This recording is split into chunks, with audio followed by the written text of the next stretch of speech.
चलिए फिर next example इसी में आते हैं। केस 2 का ही सेकेंड एग्जांपल है एसिडिक हाइड्रोलिसिस ऑफ एस्टर।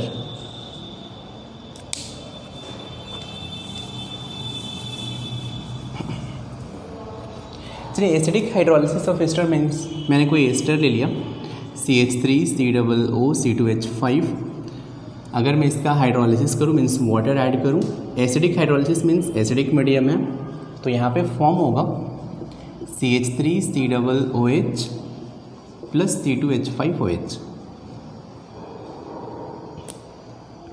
तो अगर आप यहाँ पे देखेंगे जो रेट है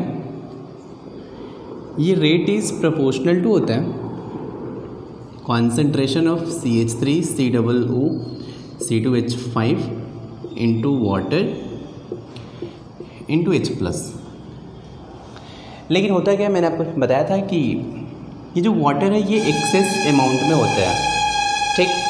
तो वाटर का जो कॉन्सेंट्रेशन है practically through out the reaction constant होता है।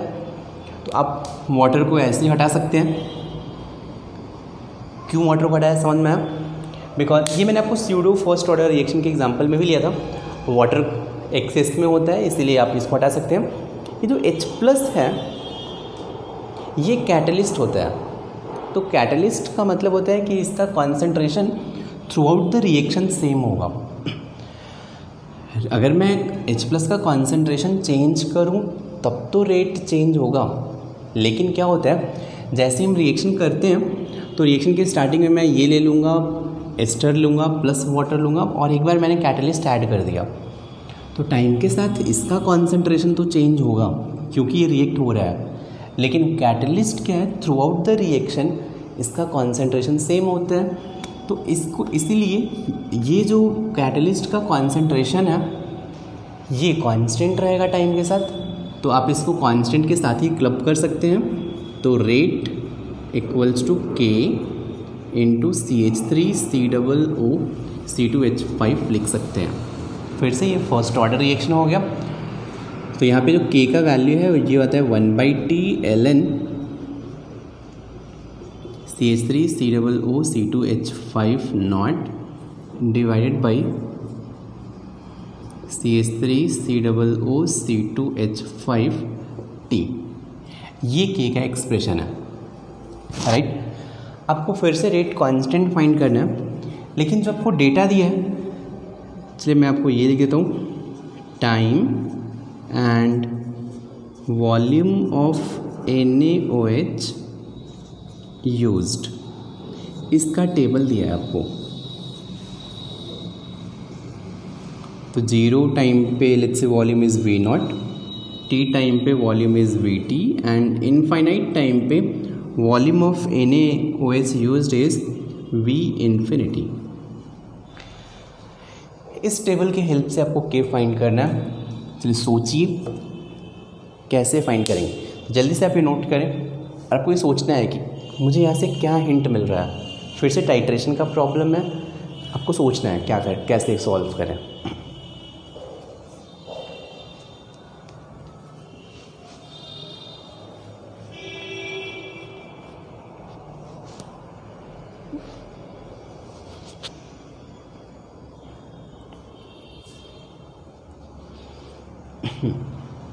तो चलिए अपन देखते हैं ये प्रॉब्लम कैसे सॉल्व करेंगे। देखिए ये जो एस्टर है ये है CH3COO C2H5 plus water, H plus के साथ ये रिएक्ट होगा तो ये फॉर्म होगा CH3COOH plus C2H5OH। T equal to 0 पे इसका कॉन्सेंट्रेशन A रहेगा।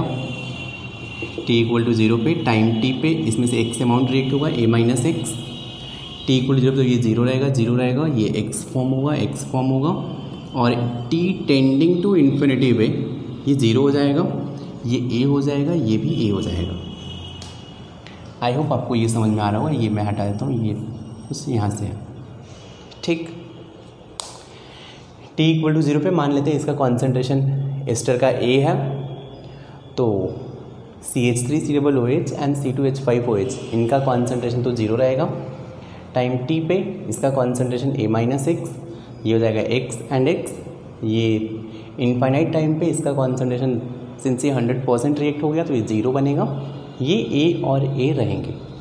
क्लियर है? अब देखो मुझे क्या करना है, volume of NaOH used at t equal to 0 पे V0 है।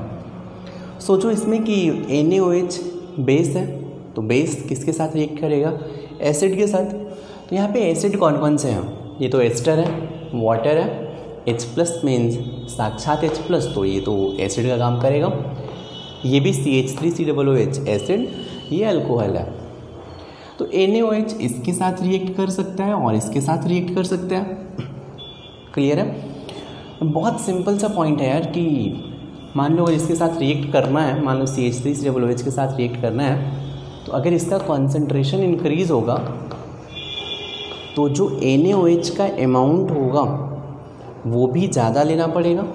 फिर से सुनना, अगर CH3COOH का मैं कॉन्सेंट्रेशन इंक्रीज करूँगा तो CH3COOH से रिएक्ट करने के लिए जो NaOH लेना पड़ेगा वो भी आपको ज़्यादा लेना पड़ेगा, राइट? लेकिन अब बात यहाँ पे आती है कि टाइम t इक्वल टू 0 पे NaOH तो रिएक्ट हो रहा है, किसके साथ रिएक्ट हो रहा होगा? CH3COOH के साथ तो रिएक्ट नहीं हो सकते हैं क्योंकि ये है ही नहीं, सिर्फ क्या है? H प्लस है। और मैं आपको बता दूं कि H प्लस का concentration through out the reaction same होगा। क्यों सेम होगा? बिकॉज H प्लस कैटलिस्ट है। तो मैं यहाँ पे लिख सकता हूँ कि ये जो V0 है this is directly proportional to, since t equal to 0 पे NaOH सिर्फ H प्लस के साथ रिएक्ट कर रहा है, तो V0 is directly proportional to H plus, right? आपने देखा था लास्ट टाइम पे भी कुछ ऐसे ही रिलेशन आएंगे, कुछ कांस्टेंट आएंगे, अपने को मतलब नहीं है। सेम चीज़ अब ये जो Vt है टाइम t पे इसका वॉल्यूम Vt यूज़ हो रहा है। अब ये किसके किसके साथ रिएक्ट हो रहा है? तो टाइम t पे H प्लस तो रहेगा ही, इसका प्रोपोर्शनल टू H प्लस के साथ रिएक्ट हो रहा है, प्लस इसका कॉन्सेंट्रेशन X है तो इसके साथ भी रिएक्ट हो रहा है। V infinity is proportional to, infinite time पे ये V इन्फिनिटी यूज़ हो रहा है। इनफाइनाइट टाइम पे H प्लस का कॉन्सेंट्रेशन तो रहेगा ही, प्लस ये क्या हो जाएगा? A हो जाएगा, बिकॉज CH3COOH का कॉन्सेंट्रेशन A हो गया। मुझे क्या चाहिए? A/A-X चाहिए। सोचो कैसे मिलेगा? तो मैं काम करता हूँ, V infinity minus V0 is proportional to H plus cancel means proportional to A, और V infinity minus Vt is proportional to A-X, right? दोनों को डिवाइड कर दो, दोनों में ही प्रोपोर्शनैलिटी कांस्टेंट रहेंगे, वो रिमूव हो जाएंगे, तो आपको मिलेंगे V infinity minus V0 upon V infinity minus Vt equals to A/A-X। और K का एक्सप्रेशन यही तो होता है, तो मैं लिख सकता हूँ K equals to 1/T ln A/A-X, और इसके प्लेस पे लिख सकता हूँ V infinity minus V0 upon V infinity minus Vt। फिर से आपको ये फॉर्मूला लर्न नहीं करना है, जस्ट इसको समझे और खुद से आप अप्लाई कर सकते हैं। तो जल्दी से नोट करें। चलिए मैं इसको इरेज कर रहा हूँ। फिर थर्ड एग्जांपल लेते हैं। ये रिएक्शन है एसीटोन का CH3COCH3 प्लस I2, ये फॉर्म होता है CH3COCH2I प्लस HI। अब ये जल्दी से नोट करें, फिर थर्ड एग्जांपल पे आते हैं। जल्दी नोट करें।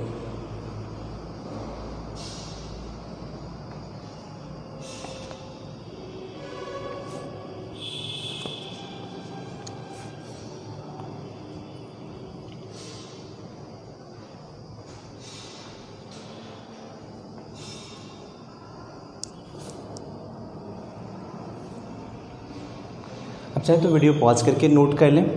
चलिए मैं ये पार्ट इरेज कर रहा हूँ।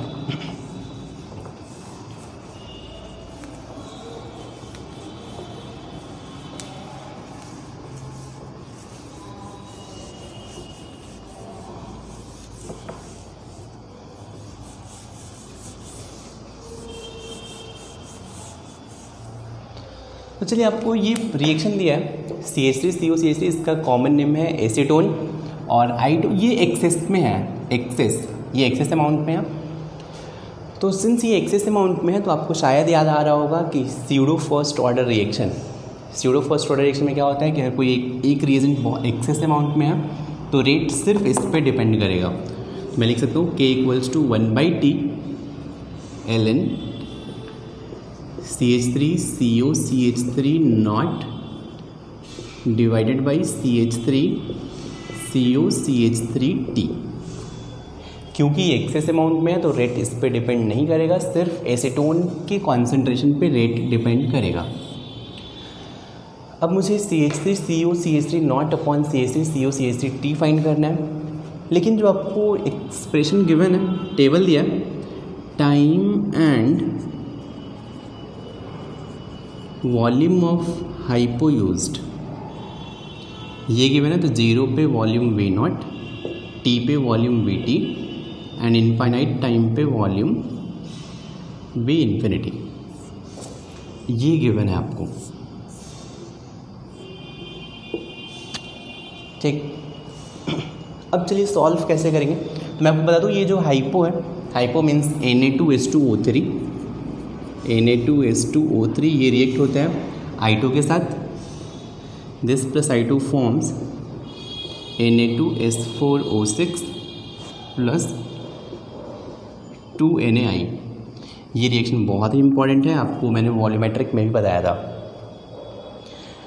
तो I2 के साथ ये हाइपो, यही बेसिकली Na2H2O3 को ही अपन हाइपो सॉल्यूशन बोलते हैं।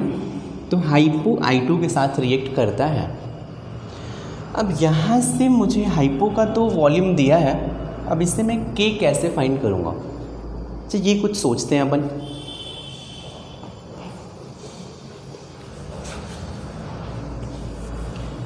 फिर से सिर्फ आप सॉल्यूशन देखें और समझने का ट्राई करें।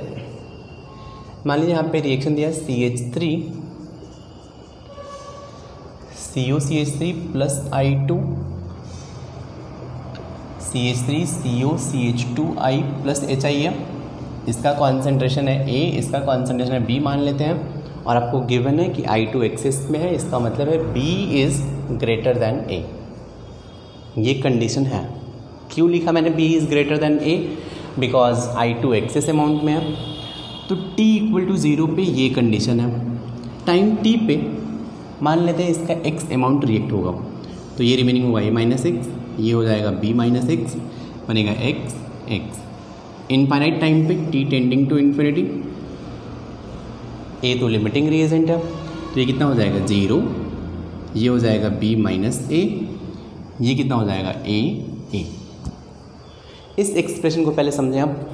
A एंड B दिया था, A लिमिटिंग रिएजेंट है, तो टाइम T पे तो मान लो X अमाउंट रिएक्ट हुआ तो A-X, B-X। लेकिन इनफाइनाइट टाइम पे ये 100% रिएक्ट हो जाएगा 0, ये B-A रिमेनिंग होगा, ये A फॉर्म होगा, HI भी A फॉर्म होगा। अगर आपने ये टेबल ऐसे बना लिया, सोच लिया, फिर प्रॉब्लम ईजी है। आपको पता है कि टाइम T = 0 पे हाइपो का वॉल्यूम यूज हो रहा है V0, तो T = 0 पे हाइपो रिएक्ट हुआ होगा I2 के साथ, राइट। तो मैं बोल सकता हूँ कि V0 is proportional to P। अगर I2 का कॉन्सेंट्रेशन ज़्यादा रहेगा तो हाइपो ज़्यादा यूज़ होगा, तो V0 is proportional to P। Time T पे इसका वॉल्यूम यूज़ हुआ है VT, तो VT इज़ प्रपोर्शनल टू क्या हो जाएगा B-X। इनफाइनाइट टाइम पे इसका वॉल्यूम यूज़ हुआ है V infinity, this is proportional to B-A। मुझे फिर से क्या करना है, A/A-X फाइंड करना है। अब सोचो A/A-X कैसे फाइंड कर सकते हैं। इसको मैं अगर सब्सट्रैक्ट करूँ V0 माइनस V इन्फिनिटी, तो this will be proportional to B-A।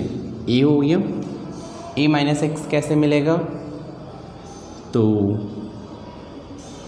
a minus x, अब एक काम करो V T minus V infinity, इन दोनों को सब्सट्रैक्ट करो, b minus x minus b plus a, तो ये होगा proportional to a minus x.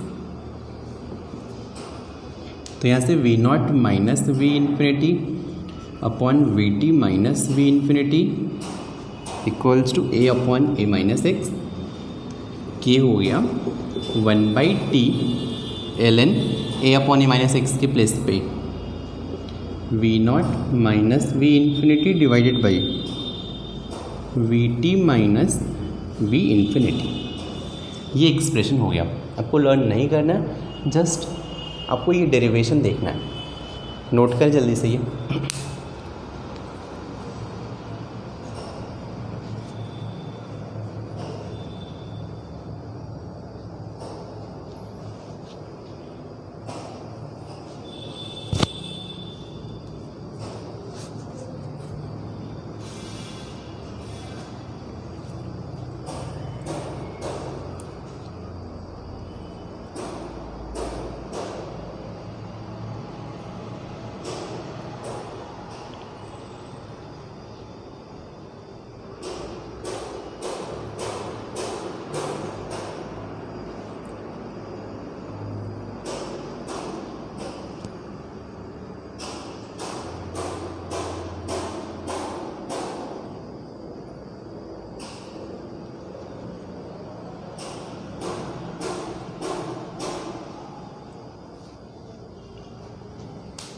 चलिए जल्दी से नोट करें।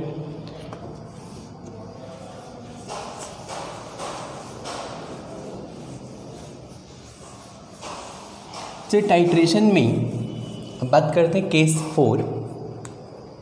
अब तो अपन ने टाइट्रेशन में ही 3 एग्जाम्पल दिए, 4th example when reagent reacts with more than one component। देखो मैंने अभी तक टाइट्रेशन में क्या यूज़ किया था कि कोई भी मैं टाइट्रेशन कर रहा था अभी तक सिर्फ एक के साथ ही रिएक्ट हो रहा था, राइट। लेकिन अभी लेट से मान रहे हैं कि जो भी रिएजेंट हम यूज़ करेंगे टाइट्रेशन के लिए वो मोर देन वन रिएजेंट के साथ रिएक्ट कर रहा हो, फिर कैसे सॉल्व करेंगे। तो चलिए मैं एक प्रॉब्लम ले लेता हूँ। मान लीजिए कोई रिएक्शन है ए कन्वर्टिंग इनटू बी प्लस सी, ये फर्स्ट ऑर्डर रिएक्शन है और आपको डेटा दिया है कि टाइम एंड कोई रिएजेंट है, वॉल्यूम ऑफ रिएजेंट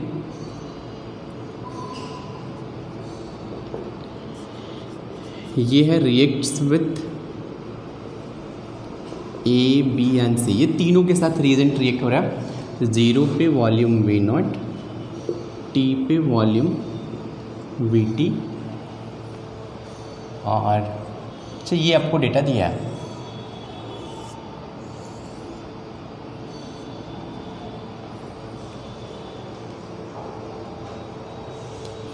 अब कैसे सॉल्व करेंगे,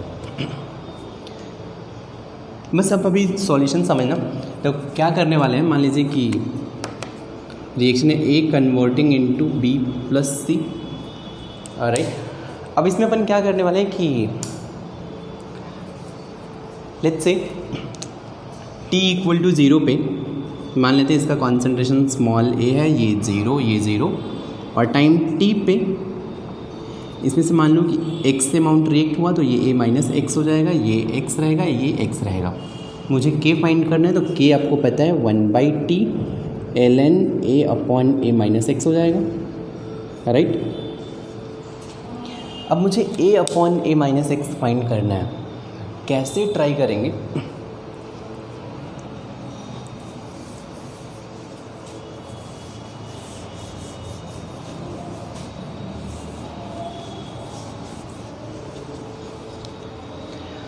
अब देखिए इसमें 2 केस बन सकते हैं, मतलब ये जो रिएजेंट है ये रिएक्ट तो कर रहा है, ए बी सी के साथ रिएक्ट कर रहा है, मीन्स यहाँ पे टोटल कितने कंपोनेंट रिएक्शन में पार्टिसिपेट कर रहे हैं, ए भी रिएक्ट हो रहा है, बी भी रिएक्ट हो रहा है, सी भी रिएक्ट हो रहा है और रिएजेंट भी रिएक्ट हो रहा है। रिएजेंट ए के साथ रिएक्ट कर सकता है, कुछ भी रिएजेंट मतलब कुछ भी हो सकता है, कोई कंपाउंड है वो बी के साथ रिएक्ट हो रहा है, रिएजेंट मतलब कोई भी कंपाउंड है वो सी के साथ भी रिएक्ट कर सकता है। चलिए इसमें मैं ले रहा हूँ केस 1। अब इसमें एक सिंपल केस ले रहा है कि when n factor of A, B, C and reagent is same। Means यहाँ पे क्या ले रहा हूँ कि A का, B का, C का और रिएजेंट का सबका n फैक्टर सेम है। मान लिया कुछ कॉमन n फैक्टर है, फिर कैसे सॉल्व करेंगे। प्रॉब्लम शायद आपको समझ में आ रहा होगा कि कंटेनर था, कंटेनर में मैंने ए लिया था, ये कन्वर्ट हो रहा है बी और सी में। टाइट्रेशन का मतलब, इस डेटा का मतलब आपको समझ में आना चाहिए कि मैंने थोड़ा सा let's say volume 5 ml volume निकाला t = 0 पे और मैंने इसको टाइट्रेट किया। मान लीजिए जस्ट 5 ml निकाला और मैं इसको टाइट्रेट कर रहा हूँ, तो टाइट्रेट करने पे जिस रिएजेंट से टाइट्रेट कर रहा हूँ उसका वॉल्यूम कितना यूज़ हुआ है, V0, राइट। मान लेते हैं कि सबका n फैक्टर सेम है, n है, सबका n फैक्टर अगर n है तो अब सोचो t = 0 पे कंटेनर में सिर्फ A प्रेजेंट है, राइट, और इसका कॉन्सेंट्रेशन है A।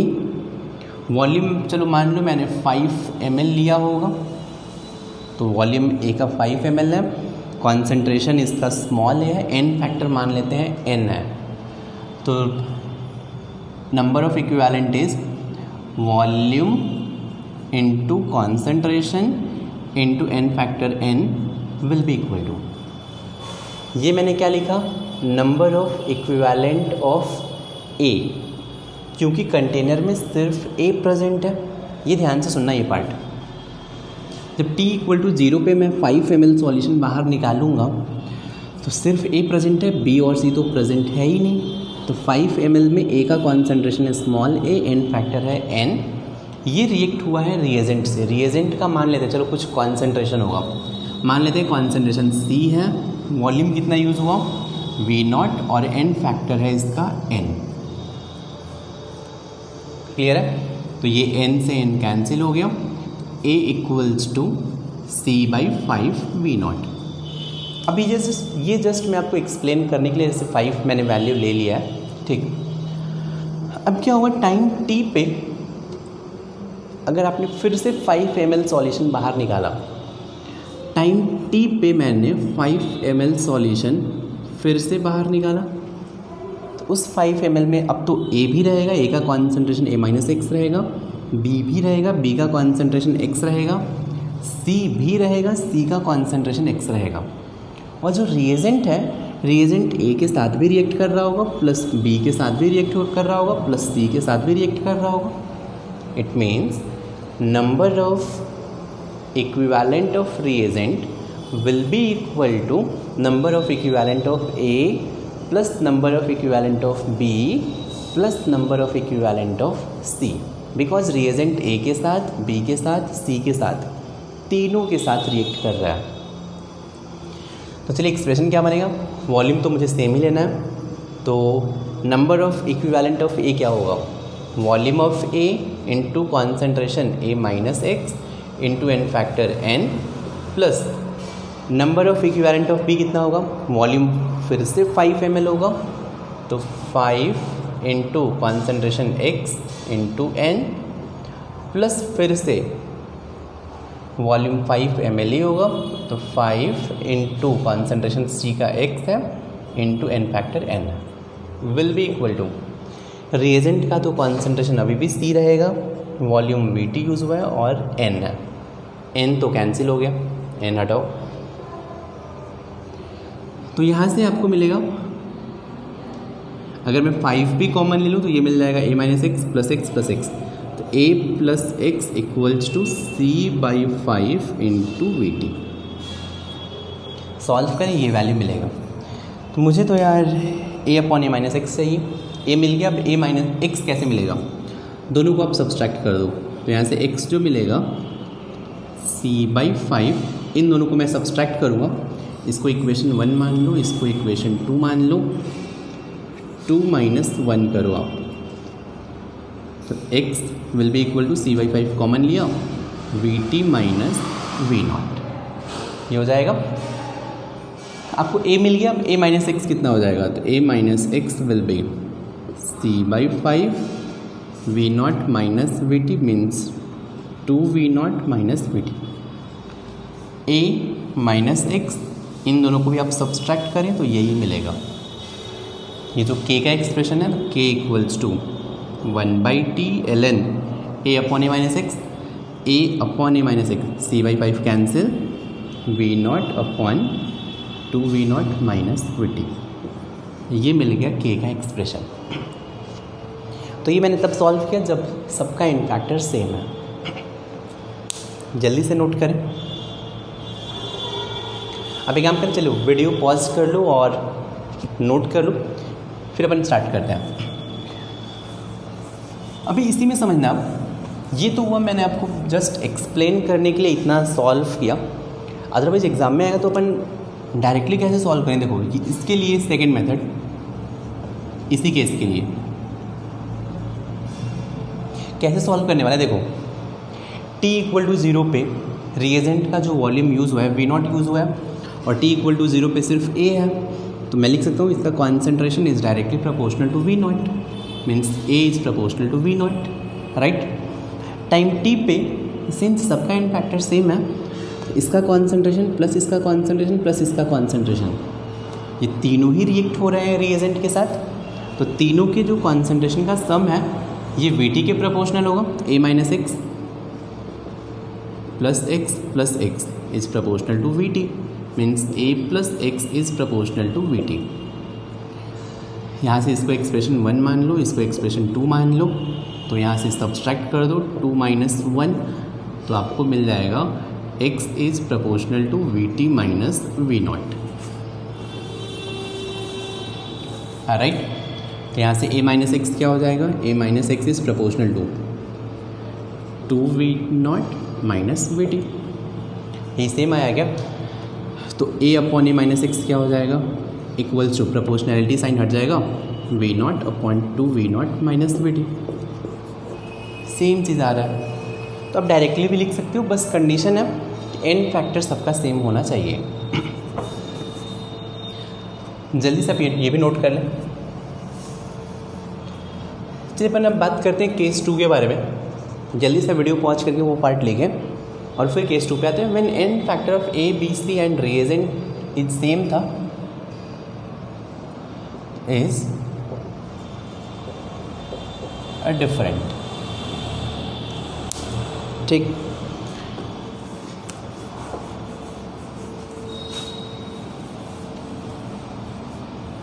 जैसे मान लीजिए कि अगर आपके पास है a converting into b plus C, t equal to 0 पे a, टाइम t पे a माइनस एक्स, इसका n फैक्टर मान लेते हैं n1 है, इसका n फैक्टर n2 है, इसका n फैक्टर n3 है, और मान लेते हैं कि रिएजेंट जो भी है रिएक्ट करने वाला, इसका n फैक्टर n4 है,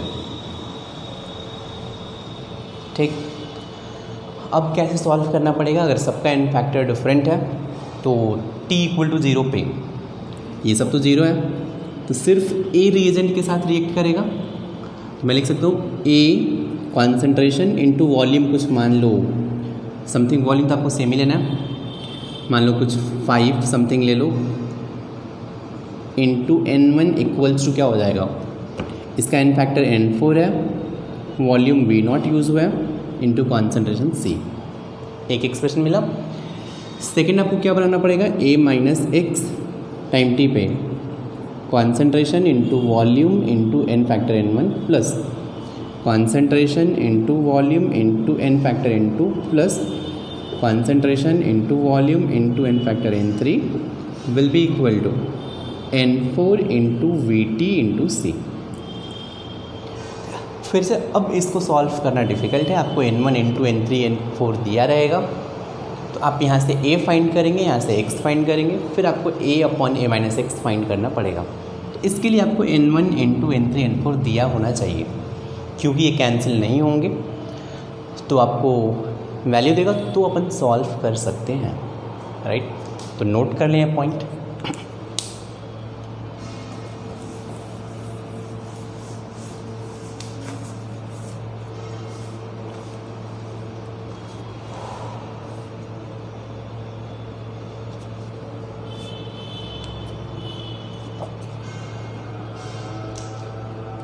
तो चलिए, केस 1 था हमारा कि मैंने प्रेशर से रिप्लेस किया था, केस 2 था कि टाइट्रेशन से हमने सॉल्व किया। अब केस 3 पे आते हैं। Case 3, if optical rotation is given.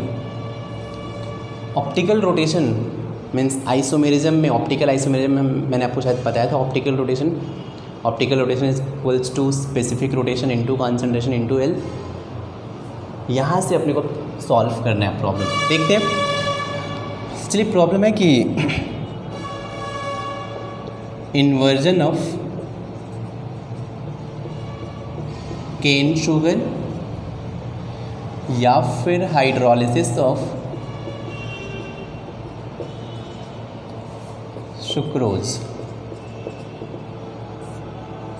इसके लिए तो सुक्रोज होता है C12H22O11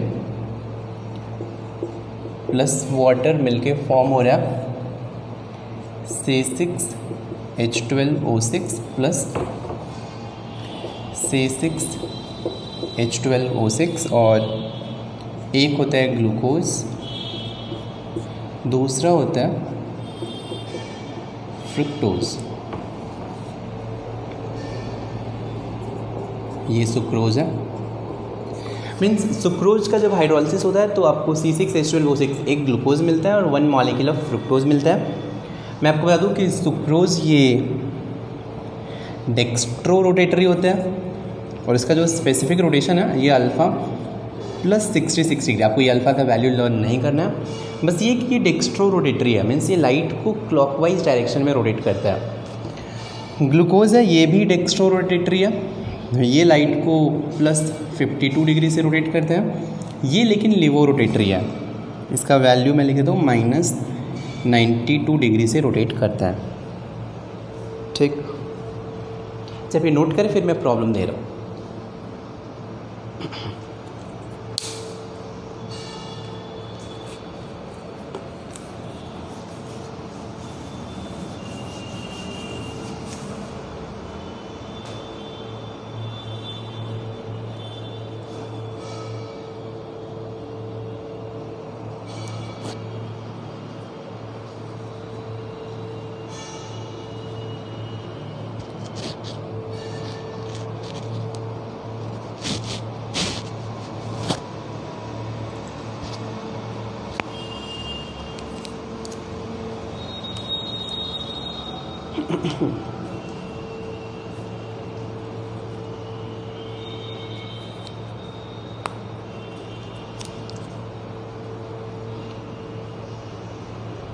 चलिए अपन यहाँ पे देखते हैं कि ऑप्टिकल रोटेशन गिवन है, फिर अपन रेट कांस्टेंट कैसे फाइंड करेंगे। तो इसके लिए आपको मैंने एग्जांपल लिया इन्वर्जन ऑफ केन शुगर या फिर हाइड्रोलिसिस ऑफ सुक्रोज। सुक्रोज के बारे में बता दूं कि मान लीजिए आपके पास अगर सुक्रोज है और इसका सॉल्यूशन है, तो ये क्या होता है कि ये डेक्स्ट्रो रोटेटरी है, मीन्स लाइट को क्लॉकवाइज डायरेक्शन में रोटेट करेगा, राइट। लेकिन होता है क्या है कि जैसे आप इसका हाइड्रोलिसिस करोगे तो आपको 1 मोल ग्लूकोज प्लस 1 मोल फ्रुक्टोज मिलेगा। 1 मोल ग्लूकोज का स्पेसिफिक रोटेशन तो प्लस 52 डिग्री है, लेकिन फ्रुक्टोज का स्पेसिफिक रोटेशन माइनस 92 होता है। आपको वैल्यू लर्न नहीं करना है, बस मेरे बताने का मतलब सिर्फ ये था कि ये जो लेवो रोटेटरी है इसका स्पेसिफिक रोटेशन ज़्यादा है। इसका मतलब हुआ कि जैसे ही आप हाइड्रोलिसिस कर दोगे 1 मोल ग्लूकोज बनेगा, 1 मोल फ्रुक्टोज बनेगा। ग्लूकोज राइट 1 मोल ग्लूकोज लाइट को प्लस 52 डिग्री से, लेकिन फ्रुक्टोज लाइट को माइनस 92 डिग्री से रोटेट करेगा। तो जो ओवरऑल सॉल्यूशन है वो क्या हो जाएगा, लेवो रोटेटरी हो जाएगा।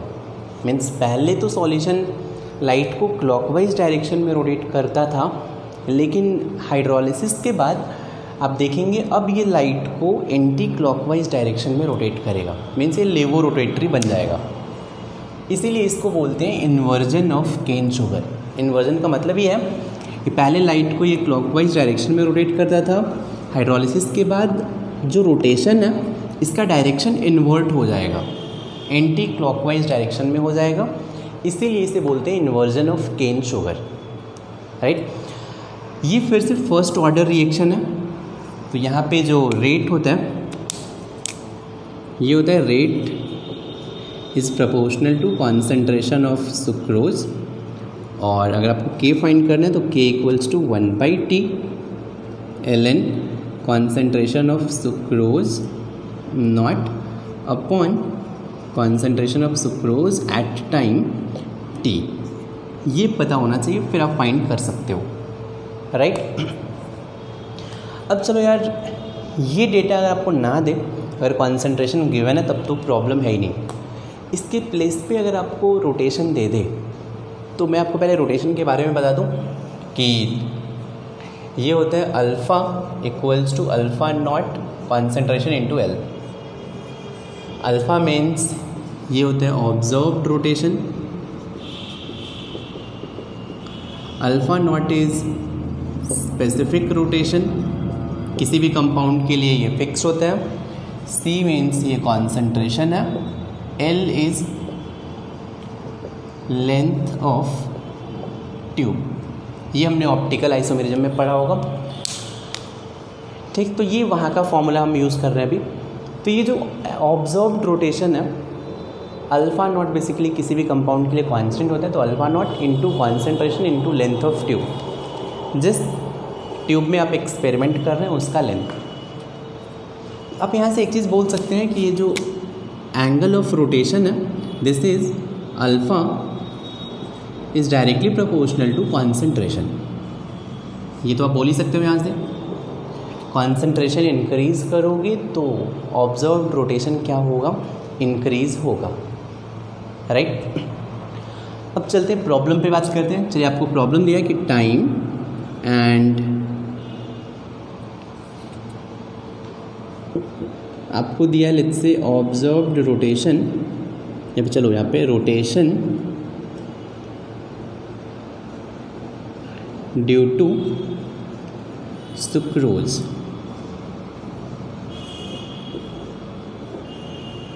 ज़ीरो टी लेट्स से alpha and alpha T, alpha not and alpha T. ये प्रॉब्लम है और आपको के फाइंड करना है। फर्स्ट प्रॉब्लम इसमें टाइम ज़ीरो पे रोटेशन, ये ध्यान रखें यहाँ पे टेबल किसका दिया है, रोटेशन ड्यू टू सुक्रोज का दिया है। टाइम ज़ीरो पे rotation due to sucrose is alpha not and time T पे rotation due to sucrose is alpha T है। अब आपको के फाइंड करना है, ठीक। ये प्रॉब्लम तो बहुत ही ईजी हो गया, क्योंकि आपको पता है कि रोटेशन मुझे क्या चाहिए, k equals to 1/T ln sucrose का concentration at T equal to 0 divided by sucrose का कॉन्सेंट्रेशन एट टाइम टी। और आपको रोटेशन ड्यू टू सुक्रोज ही दिया है, सिर्फ सुक्रोज का रोटेशन दिया हुआ है टी इक्वल टू 0 पे, कितना, अल्फ़ा नॉट। तो आप लिख सकते हैं यहाँ से कि सुक्रोज का concentration at T equal to 0 is proportional to alpha not. And आप ये भी लिख सकते हैं कि सुक्रोज का concentration at time T is proportional to alpha T, right. तो अब यहाँ से आप इन दोनों को डिवाइड कर दो।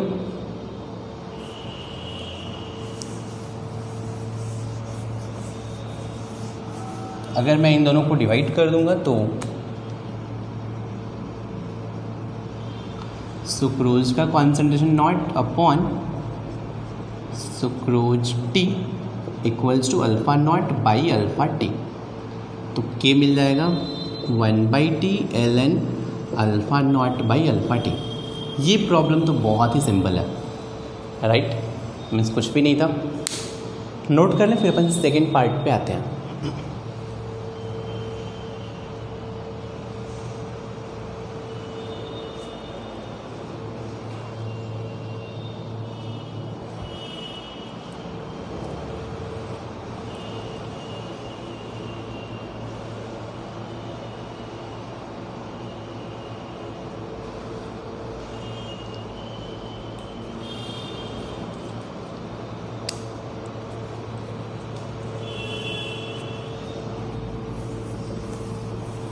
चलिए सेकेंड जो आपको डेटा दिया है, second problem, time and rotation due to solution. 0 पे रोटेशन है, लेट्स से कुछ ले लेते हैं आर नॉट, अल्फ़ा नॉट कुछ भी ले लो यार, और टाइम टी पे रोटेशन है आर टी, इनफाइनाइट टाइम पे rotation due to solution is R infinity. तो ये आपको टेबल गिवन है। अब आपको क्या करना है, के फाइंड करना है। ये ध्यान रखें, यहाँ पे रोटेशन ड्यू टू सॉल्यूशन है ये। अब कैसे फाइंड करेंगे,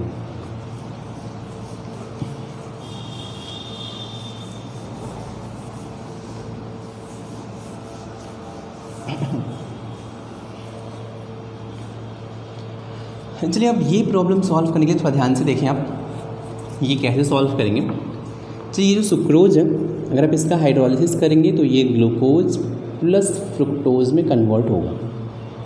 क्लियर है। और मान लेते हैं चलो t इक्वल टू 0 पे इसका कॉन्सेंट्रेशन A है, ये 0 रहेगा, ये 0 रहेगा, सुक्रोज प्लस वाटर भी रहेगा, उससे मतलब नहीं है।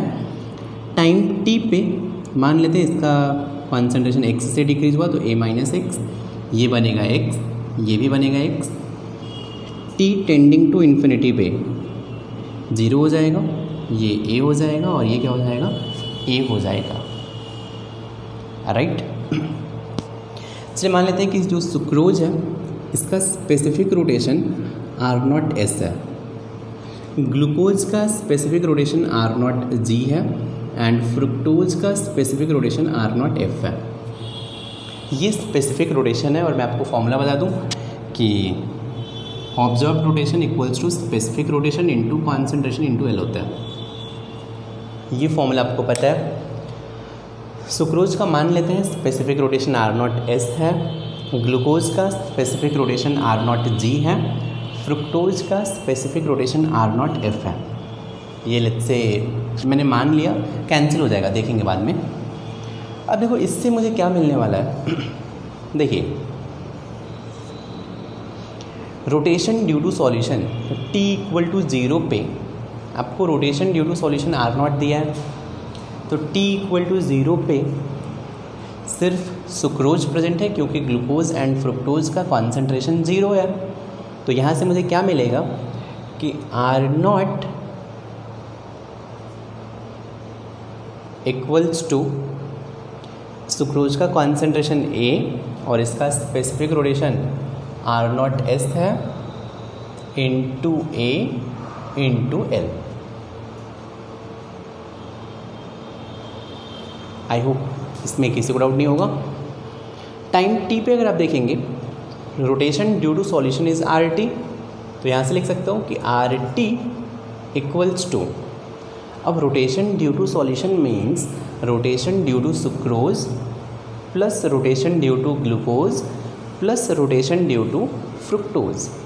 तो रोटेशन ड्यू टू सुक्रोज कितना हो जाएगा, तो इसका specific rotation are not S, concentration is A minus X into L, plus rotation due to glucose will be r not ji into concentration x into length l, plus fructose का specific rotation are not f into x into l. Clear है। Similarly infinite time पे मैं लिख सकता हूँ r infinity equals to, तो infinite time पे सिर्फ ग्लूकोज एंड फ्रुक्टोज है, तो this will be equal to r not ji into a into L plus are not f into a into l. Right. तो यार मुझे a upon A minus X चाहिए, a upon A minus X चाहिए। क्या करें अपन, चलिए R not minus are infinity ले लेते हैं, इक्वल्स टू कितना, इन दोनों को सब्सट्रैक्ट करो, a तो कॉमन हो जाएगा, a इंटू एल कॉमन हो जाएगा, तो ये बचेगा R not S minus R not G minus R not F, ये बचेगा। सिमिलरली आप इन दोनों को सब्सट्रैक्ट करो, R T minus are infinity equals to अगर इन दोनों को अगर मैं सब्सट्रैक्ट करूँगा तो देखो यार एल तो कॉमन आएगा ही, ठीक, और